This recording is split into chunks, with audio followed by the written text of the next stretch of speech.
医生，我已经咳了快3个礼拜了耶，白天还能撑，晚上咳到快把胃咳出来。我室友都以为我在练腹肌。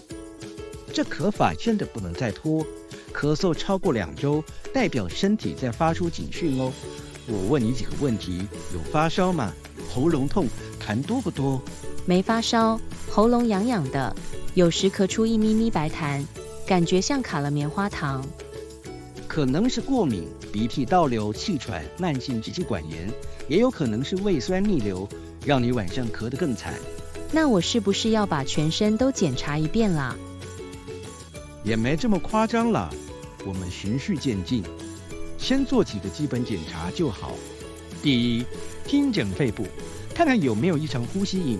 第二，胸部 X 光，排除肺炎或其他肺部问题，怀疑气喘或过敏，会安排肺功能检查。如果你晚上咳得厉害，还要考虑胃酸逆流，再做相关的胃部检查。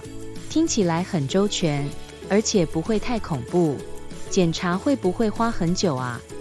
大部分当天就能完成，报告大概1-2天。真的需要进一步检查，我会帮你安排。好，拜托医生把我这台咳嗽机给修好。放心，我们一起来把咳谜团拆解清楚。